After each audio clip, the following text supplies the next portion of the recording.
زمزم ایسی چیز ہے جب کوئی ہمیں دیتا ہے تو ہمیں یہ بھی خیال آتا ہے، ایون ہمارا کوئی عزیز بھی دے تو اب پتہ نہیں خالص ہے کہ نہیں ہے جی. تو ایک شاپ سے اگر کوئی خریدتا ہے تو کس طرح انشور کرے گا کہ یہ بالکل خالص ہے؟ انہوں نے ہمیں ایک بالکل اتنی چھوٹی سی ایک مشین لا کے دی جس کے اندر بوش لگے ہوئے تھے. انہوں نے کہا جی آپ دیکھیں، تو میں نے فوراً اس کو جو ہے وہ اس کے اندر کھجوریں ڈالی اور کھجوریں جو ہے وہ صاف ہو گئی. ایک ایسے سٹور میں چلے جانا پاکستان میں جس میں جا کے لگے کہ شاید میں حجاز کے یا مدینہ کے کسی سٹور میں آ گیا ہوں، اسی طرح کی کھجوریں ہیں، اسی طرح کی خوشبوئیں ہیں، گاؤن ہیں، تو بہت سے لوگ جب انٹر ہوتے ہوں گے تو وہ حیرت زدہ تو ہوتے ہوں گے کہاں پہنچ گئے. جی بہت سے لوگ سیدھے ایئرپورٹ سے ہمارے پاس آتے ہیں. واہ واہ واہ، سیدھے واہ، سعودی عرب سے، آسٹریلیا سے، برطانیہ سے سیدھے ایئرپورٹ سے ہمارے پاس تشریف لاتے ہیں. وہ جا کے جب لوگوں کو دیکھتے ہیں کہ احرام چھوٹا ہے، وہ بعض اوقات جو ہے وہ اتنا سی تھرو ہوتا ہے کہ حرم کی جو لائٹیں ہیں وہ ان کے جسم سے جو گزر جاتی ہیں تو وہ وہاں پھر بڑی پرابلم ہوتی ہے. پھر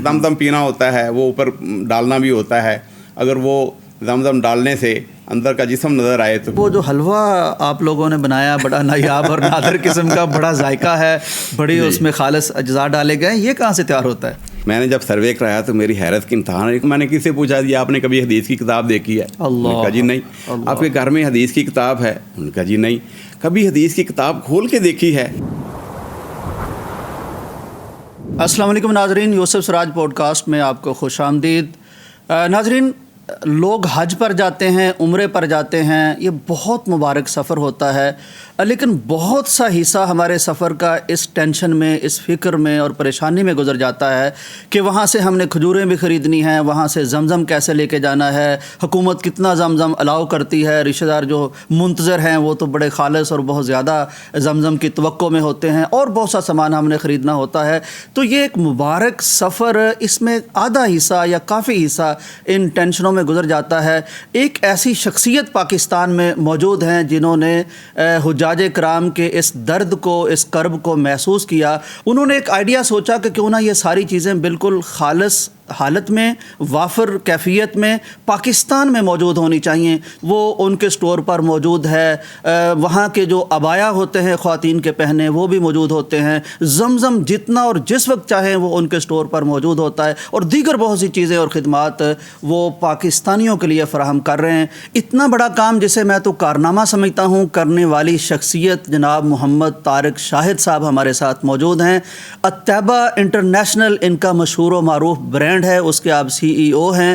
السلام علیکم جناب محمد طارق شاہد صاحب، آپ کو ویلکم اس پوڈ کاسٹ میں. اور آپ کا آئیڈیا مجھے تو بہت اچھا لگا. یہ فرمائیے، یہ آئیڈیا آیا کیسے ذہن میں؟ ظاہر ہے کچھ چیزیں ہوتی ہیں نا پیچھے. دیکھیں یوسف سراج صاحب، اس میں بڑی دیر سعودی عرب میں رہا ہوں اور وہاں پہ ہی لوگ حج عمرے کے لیے جاتے ہیں. تو اس سلسلے میں میرا بڑا ایکسپیرینس تھا کہ لوگوں کو کیا کیا ضروریات جو ہیں وہ پیش آتی ہیں. تو ایک وقت کے بعد میں پاکستان جب واپس آ گیا مستقل طور پہ، تو یہاں آ کے میں نے الطیبہ اسلامک سپر اسٹور کی بنیاد رکھی. اور اس میں نے اپنے ذہن میں یہ چیز رکھی کہ ساری چیزیں جو وہاں پہ ضرورت ہوتی ہے لوگوں کو، وہ ہم ایک ہی چھت کے نیچے جو ہے وہ ان کو لے کے آئیں اور اکٹھا کر کے رکھیں. اس سلسلے میں میرے پاس ایک آئیڈیا تھا. لوگوں نے بھی بہت کہا کہ جی آپ حج عمرے کی سروسز کا انتظام کریں. تو میں چونکہ اس کے مزاج سے تعلق نہیں رکھتا تھا، اور ویسے بھی وہ کام بہت سے لوگ کر رہے ہیں. جی بہت سے لوگ کر رہے ہیں، اور اس میں بہت سی چیزیں ہوتی ہیں اور وہ جو سروسز دینے والا ہے وہ اس سے پورا نہیں اترتا. تو پھر میں نے سوچا کہ بہت لوگ جو ہیں وہ حج پہ جاتے ہیں، عمرے پہ جاتے ہیں. باقاعدہ میں نے سروے کروایا اور باقاعدہ میں نے اس کو نوٹس لکھے اس کے اوپر، اور دیکھا کہ اس وقت جو تھے وہ تقریباً کوئی 4 لاکھ حاجی جو تھے وہ حج پہ جاتے تھے پاکستان سے، اور کوئی اس وقت کوئی 16 سے 20 لاکھ جو ہے وہ سالانہ عمرے کے لیے جاتے تھے. تو میں نے اس چیز کو مد نظر رکھا اور پھر ساری اس پہ ورکنگ کی، اور پھر میں نے الحمدللہ اس پہ کام شروع کیا. شروع میں جب میں نے دیکھا تو چھوٹے بچوں کے احرام نہیں تھے. لوگ جو تھے وہ سفید تولیے کو جو ہے وہ اس کو کھولتے، اس کے داغے نکالتے اور اس کو چھوٹے بچوں کے لیے احرام کے طور پہ استعمال کرتے. تو الحمدللہ میں نے بہت سے سائزز جو ہیں وہ خود بنوائے ہیں، خود تیار کروائے ہیں، جو کہ پہلے مارکیٹ میں نہیں تھے. اسی طرح احرام کی ہمارے پاس اس وقت تقریباً کوئی 40 کے قریب مختلف سائز اور کوالٹیز ہیں. اور میرا اپنا خیال یہ ہے کہ شاید پاکستان میں اتنی تعداد میں یہ چیزیں جو ہیں کسی اور کے پاس نہیں ہوں گے۔ طارق صاحب میں تھوڑی سی تفصیل چاہتا ہوں تاکہ ناظرین کو پتہ چل جائے کہ آپ کے اسٹور پر حج سے متعلقہ، اس سفر مقدس سے متعلقہ کیا کیا چیزیں دستیاب ہیں؟ جی، سب سے پہلے تو احرام ہے، ٹھیک ہے، اور وہ ہر رینج میں ہے، ہر رینج میں ہے، ہر کوالٹی میں ہے، یہ جو بچہ پیدا ہوتا ہے اس سے لے کے ہر عمر تک ہے۔ اسی طرح چھوٹی بچیوں کے ہیں، خواتین کے ہیں، پھر اس میں بیلٹ آ جاتی ہے، وہ بیلٹ ہم نے اسپیشل بنوائی، اس سے پہلے اس طرح کی بیلٹ جو لوگوں کی ضروریات کو پورا کرے۔ آج کل بڑے بڑے موبائل ہیں، وہ پھر اس کے بعد جو ہے اس میں نقدی رکھنی ہوتی ہے بیلٹ میں کے اندر، پھر اس میں کارڈ شارڈ رکھنے ہوتے ہیں، تو وہ ساری چیزیں ہم نے ان کو مد نظر رکھتے ہوئے وہ جو بیلٹ ہے وہ بنوائی ہے، یعنی مضبوط بھی ہے، جیبیں بھی کافی ہیں، اس کی جیبیں بھی کافی ہیں، اور جیبیں اتنی کھلی ہیں کہ بڑے سے بڑا موبائل بھی اس میں آسانی کے ساتھ آ جاتا ہے۔ یہ بہت بڑی پرابلم تھی لوگوں کی۔ اور پھر یہ ہے کہ اس کی کوالٹی اتنی اچھی ہے کہ حج کے دوران اور عمرے کے درمیان وہ اس میں کسی قسم کی پریشانی نہیں کرنی پڑتی۔ دیکھیے، میں ایک چھوٹی سی بات کرتا ہوں کہ آج کل جو عمرہ ہے وہ تقریباً 3-4 لاکھ روپے عمرے پہ لگتے ہیں، 12 سے 15 لاکھ روپے کم از کم حج پہ لگتے ہیں۔ اب اس کا احرام اور اس کی جو بیلٹ ہے وہی اگر وہاں اس کو تنگ کرے یا اس کو جو ہے وہ سوٹ نہ کرے تو پھر باقی کیا رہ جائے گا۔ تو اس لیے ہم کوشش کرتے ہیں کہ جتنی بھی یہ ساری چیزیں ہیں یہ بڑی اچھی کوالٹی کی ہوں اور ان میں کسی قسم کا کوئی نقص نہ ہو، کوئی پرابلم نہ ہو، ایک ایک چیز کو جو ہے وہ چیک کر کے پیک کرتے ہیں۔ طارق صاحب، یعنی آپ نے فرمایا کہ آپ بہت خیال کرتے ہیں، اور خاص طور پر جو لگاؤ حرمین سے ہے، اس سفر سے ہے، یعنی ایک ہوتا ہے صرف کاروبار، ایک ہے کہ ساتھ عقیدت بھی شامل ہوتی ہے، تو آپ اس طرح سروسز دینے کی کوشش کرتے ہیں کہ وہ کاروبار تو رہے لیکن ثواب بھی بن جائے، تو فیڈ بیک کیسا آتا ہے؟ لوگ مطمئن ہوتے ہیں؟ جی الحمدللہ، یہ ہماری خوش قسمتی ہے کہ لوگ وہاں عمرے کے دوران اور حج کے دوران وہاں سے ہمیں فون کرتے ہیں، واہ کیا بات، کہ جناب ہم اس وقت بیت الحرام میں ہیں اور عمرہ کر رہے ہیں اور آپ کو دعائیں دے رہے ہیں، آپ کے لیے دعائیں کر رہے ہیں کہ جو سامان آپ نے ہمیں دیا تھا وہ الحمدللہ اس میں ہمیں کسی قسم کی کوئی پریشانی نہیں ہوئی۔ وہ جا کے جب لوگوں کو دیکھتے ہیں کہ احرام چھوٹا ہے، وہ بعض اوقات جو ہے وہ اتنا سی تھرو ہوتا ہے کہ حرم کی جو لائٹیں ہیں وہ ان کے جسم سے جو گزر جاتی ہیں، تو وہاں پھر بڑی پرابلم ہوتی ہے۔ پھر دم دم پینا ہوتا ہے، وہ اوپر ڈالنا بھی ہوتا ہے، اگر وہ دم دم ڈالنے سے اندر کا جسم نظر آئے تو پھر ظاہر ہے کہ بہت پریشانی ہوتی ہے۔ طارق صاحب، آپ نے 2 چیزوں کا ذکر تو فرما دیا، احرام کا ذکر کیا، بیلٹ کا ذکر کیا، ایک بہت بڑا حصہ اس سفر مقدس کا کھجوروں سے متعلق ہوتا ہے۔ آپ کے پاس کس طرح کی کتنی کھجوریں ہے اور دمدم کے متعلق بھی ہے؟ بالکل، دونوں۔ میں پہلے دمدم کا ذکر کرنا چاہوں گا، بالکل، کہ آج سے تقریباً 15 سال پہلے پاکستان میں دمدم نہیں ملتا تھا، کسی بھی دکان پہ دمدم نہیں ہوتا تھا، تو ظاہر ہے کہ جو حاجی اور عمرے والے لوگ وہاں سے لاتے تھے محدود تعداد میں لاتے تھے، لوگوں کو ایک ایک گھونٹ ملتا تھا، ٹھیک ہے۔ تو میں نے اس پہ ورکنگ شروع کی کہ کس طرح جو ہے وہ جو دمدم پاکستان میں دکانوں کے اوپر اویلیبل ہونا چاہیے، کرنا چاہیے، کیونکہ اتنی بڑی فضیلت ہے اس کی، بہت سے مریض بھی کشفا، ظاہر ہے کہ ہر آدمی جو ہے وہ حج پہ نہیں جا سکتا، عمرے پہ نہیں جا سکتا، اور اتنا زیادہ لا نہیں سکتا، کوئی بیمار ہے اس کو دمدم پہ لانا چاہتے ہیں، کوئی کسی کا دل کرتا ہے کہ یار میں بھی زندگی میں دمدم کا ذائقہ تو چکھ لوں، تو اس کے لیے وہ کیا کرے؟ پاکستان میں اگر نہیں ملتا کسی بھی اسٹور سے، تو اس کے لیے میں نے باقاعدہ ورکنگ کی، اور الحمدللہ میں 6 مہینے کی ورکنگ کے بعد اس میں کامیاب ہوا، اور اس طرح سعودی عرب سے دبئی اور پھر پاکستان جو ہے وہ دمدم ایک آنے کی ایک لائن بن گئی، اور ہمارے پاس دمدم جو ہے وہ الحمدللہ سب سے پہلے ہم نے دارالسلام کی یہ جو لوئر مال پہ برانچ ہے وہاں سے ہم نے اس کا آغاز کیا، ٹھیک، اور وہاں پہ ہم نے اس کو لوگوں کو گفٹ کے طور پہ بھی دیا، جو 1000 روپے کی خریداری کرتے تھے اس کو 1 لیٹر بوتل جو ہے وہ دمدم کی ہم اس وقت فری دیتے تھے، بہت بڑا تحفہ تھا ماشاءاللہ جی۔ اور اس کے بعد ظاہر ہے کہ پھر اس کو ہم نے سیل بھی کیا۔ اسی طرح جو کھجوریں ہیں وہ ظاہر ہے کہ ہر ایک کی ضرورت ہوتی ہے، جو عمرے سے آتا ہے اور پھر اس کے بعد حج سے آتا۔ آج کل تو ایک اور ٹرینڈ بھی ہے کہ لوگ جو ہیں وہ جب نکاح ہوتا ہے تو وہ جو بید کی تھیلی ہوتی ہے اس کی بجائے ایک چھوٹی بوتل دمدم کی اور اجوا کھجور دیتے ہیں۔ واہ واہ، بہت خوب۔ تو اس کے لیے بھی ظاہر ہے کہ لوگوں کی ضرورت ہے، وہ الحمدللہ اس میں تو کوئی مانت نہیں ہے، باقاعدہ اجازت ہے کھجوروں کو سعودی عرب سے منگوانے کی، تو الحمدللہ ہمارا سیٹ اپ ہے، اس کے ذریعے ہر وقت۔ کس قسم کی کھجوریں موجود ہیں آپ کے پاس؟ دیکھیں، ہمارے پاس اجوا ہے، مبروم ہے، اور سگئی ہے، سکری ہے، کلمی ہے، اسی طرح اور کھجوریں ہوتی ہیں جو الحمدللہ ہمارے پاس سارا سال جو ہے وہ اویلیبل رہتی ہیں. اور سب سے بڑی بات یہ ہے کہ ہم نے مشین ایک لگائی ہوئی ہے جو کھجوروں کو صاف کرتی ہے. اس کے اوپر کسی قسم کا مٹی داغ دبا اور کسی قسم کی وہ چیز نہیں رہتی, اور بالکل صاف ستھری ایک جیسی کھجور جو ہے وہ ہم سارا سال جو ہے وہ مہیا کرتے ہیں. الحمدللہ لوگ لیتے ہیں. یہ مجھے بڑا دلچسپ لگ رہا ہے. یہ کس طرح کی مشین ہے, کیسے ورک کرتی ہے, کہاں سے خریدی آپ نے؟ اصل میں آپ نے دیکھا ہوگا کہ پاکستان کی جو کھجور ہے وہ بھی آپ منڈی سے خریدیں یا سعودی عرب سے جو کھجوریں آتی ہیں ان کے اوپر کھجور کے اوپر ایک سلوٹ ہوتی ہے, اس کے اندر مٹی ہوتی ہے. بالکل صحیح, جسے صاف کرنا آسان نہیں ہوتا. بالکل صحیح. تو اس کے متعلق میں نے بڑا سوچا, مشورہ کیا اپنے ساتھیوں کے ساتھ, ٹیم کے ساتھ. تو ایک جو ہمارے ایک انجینئر صاحب تھے ان کو ہم نے کہا کہ بھائی یہ ہمارا آئیڈیا ہے, اس کو آپ. تو انہوں نے ہمیں ایک بالکل اتنی چھوٹی سی ایک مشین لا کے دی جس کے اندر بوش لگے ہوئے تھے. انہوں نے کہا جی آپ دیکھیں. تو میں نے فوراً اس کو جو ہے وہ اس کے اندر کھجوریں ڈالی اور کھجوریں جو ہے وہ صاف ہو گئی. تو میں نے اسی وقت ان کو آرڈر دیا, میں نے کہا جی یہ مشین بنائیں. تو الحمدللہ اس وقت میرے خیال میں شاید کسی اور کے پاس پنجاب میں نہیں ہے, وہ ہمارے پاس ہے.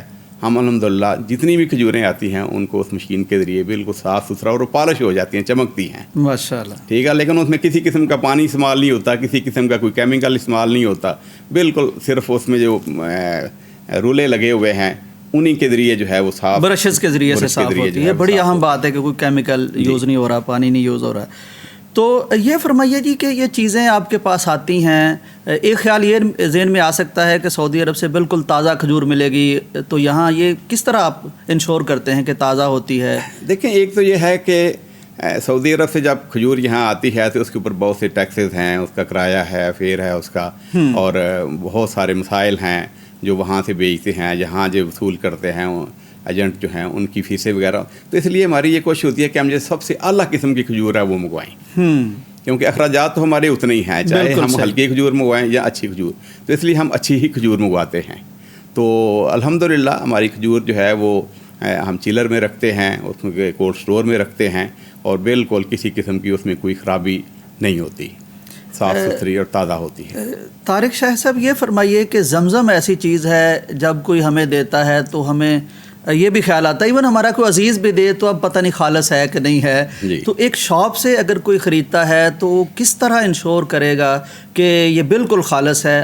کیا آپ نے اس کے پیچھے دیکھیں, اس سلسلے میں عام آدمی تو اس کی پہچان نہیں رکھتا. ٹھیک ہے, نہ تو ذائقے سے اس کو پتہ چل سکتا ہے کہ زمزم ہے, اور نہ اس کو دیکھنے سے پتہ چل سکتا ہے. سعودی عرب سے جو زمزم کی بوتل آتی ہے اس کے اوپر خاص ایک تاریخ, ٹائم جب بوتل بنتی ہے, اور بوتل بننے کے ساتھ وہ بوتل فوراً ساتھ بھری بھی جاتی ہے.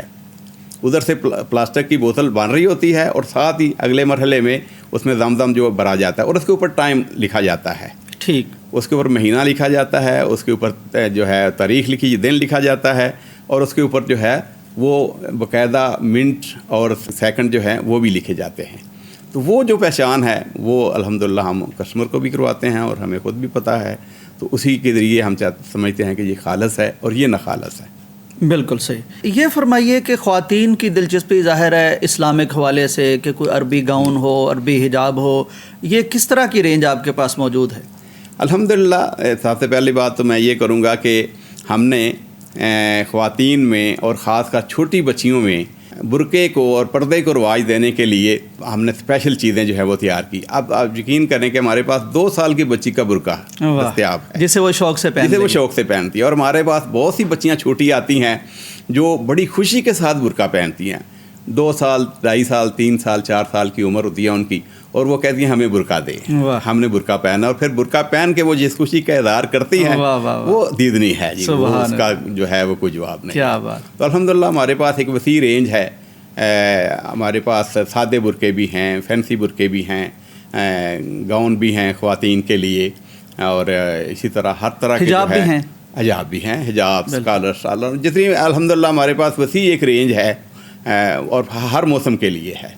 طارق شاہ صاحب, یہ فرمائیے کہ ایک ایسے سٹور میں چلے جانا پاکستان میں جس میں جا کے لگے کہ شاید میں حجاز کے یا مدینہ کے کسی سٹور میں آ گیا ہوں, اسی طرح کی کھجوریں ہیں, اسی طرح کی خوشبوئیں ہیں, گاؤن ہیں, تو بہت سے لوگ جب انٹر ہوتے ہوں گے تو وہ حیرت زدہ تو ہوتے ہوں گے کہاں پہنچ گئے. جی بالکل بالکل. عام طور پہ جب لوگ ہمارے پاس آتے ہیں تو وہ بہت حیرت زدہ ہوتے ہیں کہ یہ اتنی ساری چیزیں ہیں اور اتنا, اور پھر جب دیکھتے ہیں کہ ہمیں ہر چیز جو ہماری ضرورت کی ہے وہ ہمیں مل رہی ہے. واہ واہ. اور لوگ پھر ہمیں دعائیں دیتے ہیں. کیا بات. میں آپ سے ایک بوڑھی اماں کا ذکر ضرور کرنا چاہوں گا کہ مجھے اس نے اپنی جھولی اٹھا کے, باقاعدہ جھولی اٹھا کے دعائیں دی. اس نے کہا میں بہت خوش ہوں, میں نے اتنا اچھا اسٹور جو ہے وہ کبھی نہیں دیکھا, اور اتنی اچھی چیزیں جو ہیں وہ کبھی نہیں دیکھیں, اللہ آپ کو اس میں برکت دے. بہت دعائیں اس نے کی. اور عام طور پہ جو لوگ آتے ہیں وہ ہمیں دعائیں دیتے ہیں. جیسا کہ میں نے پہلے ذکر کیا کہ لوگ مکہ جاتے ہیں عمرے کے لیے, حج کے لیے, تو وہاں سے ہمیں جو ہے باقاعدہ مدینہ سے, مکہ سے وہ فون کر کے موبائل پہ وہ ہمیں کہتے ہیں کہ جی ہم وہاں پہ ہیں اور آپ کے لیے دعائیں کر رہے ہیں. بڑی سعادت ہے جی. یعنی اور بھی کاروبار ہو سکتے ہیں لیکن اس میں شاید اس طرح دعائیں نہ اخلاص سے ملیں یا اس مقدس مقام پہ پہنچ کے نہ ملیں جو اس طرح سے مل رہی ہیں.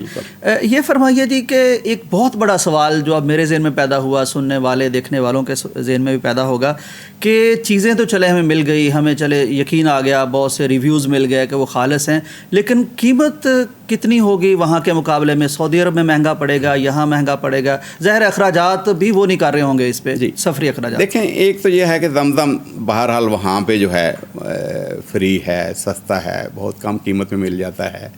وہاں سے زمزم کو لانے میں پاکستان بہت سارے اخراجات آتے ہیں, بہت سے مراحل ہیں. زمزم تو یعنی یہ پیسے زمزم کے نہیں ہیں, اس کے دستیاب کرنے کے ہیں. ہاں جی, اس کی ٹریولنگ کے ہیں, اس کے اوپر جو اخراجات آتے ہیں اس کے ہیں. بالکل صحیح. اور لیکن کھجور جو ہے وہ ہم سمجھتے ہیں کہ وہاں پہ لوگوں کو اچھی کھجور نہیں ملتی. اچھا. جتنی کھجور ہمارے پاس اچھی ہوتی ہے. اچھا, بڑی بات. اور پھر یہ ہے کہ ہمارا اور سعودی عرب کا کوئی بہت زیادہ فرق نہیں ہوتا, کیونکہ ہم تو وہاں سے جو باغات ہیں وہاں سے لیتے ہیں, جو بڑے بڑے باغات کے ساتھ کولڈ سٹور ہیں وہاں سے ہم ڈائریکٹ لیتے ہیں, تو اس لیے ہمیں ایک تو وہ سستی ملتی ہے, اور پھر جو ہمارے اخراجات ہیں وہ ڈال کے تو تقریباً وہاں کا ہی ریٹ جو ہے وہ ہمیں یہاں پہ ہم لوگوں کو دیتے ہیں. لیکن اس کی کوالٹی یہ ہے کہ ہمارے پاس جو ہے ہم کہتے ہیں جی صحیح اور اچھی کھجور کسٹمر کی ہے, اگر وہ اس میں سے خراب نکل آئے یا وہ اس کو پسند نہیں ہے تو وہ ہمیں واپس کر, وہ ہماری ہے, وہ کسٹمر کی نہیں ہے. کمال. یہ تو بہت اہم بات آپ نے بتائی. یعنی یہ تو ایک ایسا اسلامی اصول ہے جس پہ آج کل یعنی ہمارے اسٹور سے کوئی بھی چیز لے جائے, وہ اس کو پسند نہیں ہے, وہ اس کی ضرورت نہیں ہے, تو وہ واپس کر سکتا ہے, اور ہم خوشی کے ساتھ واپس کرتے ہیں. اچھا, فرض کریں کوئی احرام پہن کے آ جائے کہ اب میری ضرورت نہیں ہے. جی, احرام اگر وہ لے جاتا ہے, اور وہ بلکہ ہم نے تو بعض ایسے بھی کیس ہمارے سامنے آئے ہیں کو حج عمرہ کر کے آ کے انہوں نے کہا جی کہ یہ ہم نے احرام جو ہے استعمال نہیں کیا, واپس لے لینا. ہم کہتے بسم اللہ. اچھا, واہ. بالکل. یعنی ان پہ یقین کیا اور چیک کر لیا. بالکل ٹھیک. یہ فرمائیے جی کہ اتنی بڑی سروسز دینا, خدمات دینا, اللہ تعالیٰ قبول فرمائے اور لوگوں کو یعنی اس سے استفادہ بھی وہ کریں, اتنی کامیابی پر لے جانا ایک آئیڈیا ہوتا ہے, پھر اس پہ ایک محل تعمیر ہوتا ہے, بڑی محنت لگتی ہے اس کے پیچھے. یہ یہاں تک آپ کیسے پہنچے؟ دیکھیں اس سلسلے میں بنیادی طور پہ ذرا تھوڑا سا اپنی بچپن کی طرف چلا جاؤں گا. ٹھیک. کہ ہمارے والد صاحب جو تھے وہ خوشنویس تھے, کتابت کرتے تھے, اور ہم نے ان کو ہمیشہ کام کرتے ہی دیکھا ہے. نمازیں وہ بڑی باقاعدگی کے ساتھ پڑھتے تھے, ہمیں بھی پڑھاتے تھے. صبح فجر کے بعد, نماز کے بعد جو ہے وہ تلاوت قرآن مجید جو ہے وہ لازمی ہونی ہے, اس کے بغیر کوئی گزارا نہیں ہے. ماشاءاللہ. اور اس کے بعد پھر ہم نے دیکھنا ہے کہ والد صاحب نے ناشتے سے پہلے بھی کام پہ بیٹھ جانا ہے. ٹھیک. انہیں ناشتے سے پہلے بھی کام کرنا ہے. جب ناشتہ آ جاتا تھا تو اس وقت ناشتہ کرنے کے بعد پھر جو ہے وہ تھوڑا سا ریسٹ کر کے پھر وہ کام کرتے تھے. تو میں نے ان کو جو دیکھا ہے زندگی میں کہ عید والے دن بھی انہوں نے کام کیا. اللہ اکبر. ہم 3 بھائی ہیں, تو ہم تینوں کو اپنے والد صاحب سے یہ چیز وراثت میں ملی ہے. میں کر بھی دوں ناظرین کے لیے کہ جناب عبد المالک مجاہد صاحب جن کے ساتھ آپ نے پوڈ کاسٹ دیکھے ہیں, تو محمد طارق شاہد صاحب یہ مجاہد صاحب کے بھائی ہیں. انہوں نے دارالسلام انٹرنیشنل میں اگر نام کمایا ہے, تو جناب محمد طارق شاہد صاحب نے الطیبہ انٹرنیشنل میں. ظاہر ہے وہ ساری باتیں ہو رہی ہیں کہ کس طرح کی سروسز فراہم ہو رہی ہیں. میرے لیے تو وہ آئیڈیل ہیں, اور میں ہمیشہ انہی کے نقش قدم پہ چلنے کی کوشش کرتا ہوں.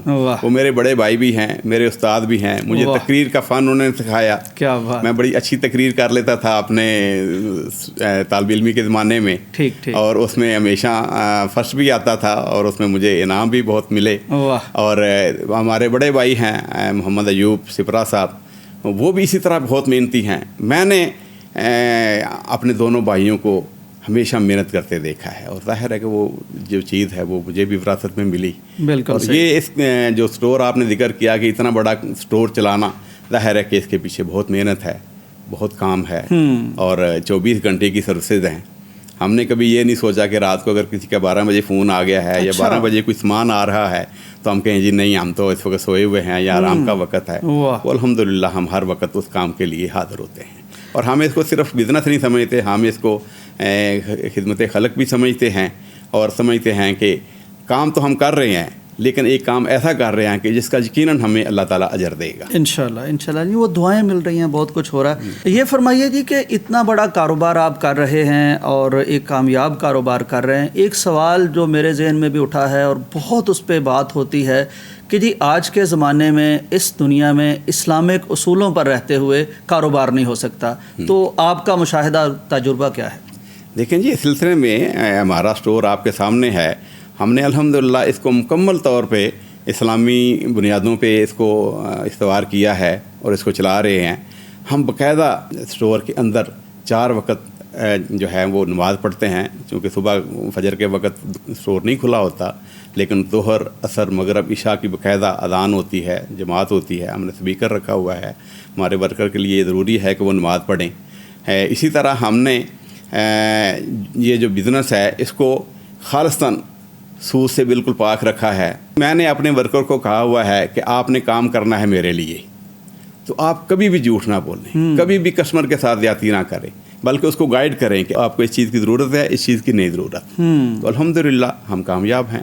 بالکل صحیح. طارق شاہد صاحب, انسان کی کامیابی میں کئی ساری چیزیں کار فرما ہوتی ہیں, لیکن وہ کئی دفعہ آدمی جب غور کرتا ہے سوچتا ہے کہ میرے نزدیک میری کامیابی کی کوئی اصل وجہ ہے تو یہ ہے.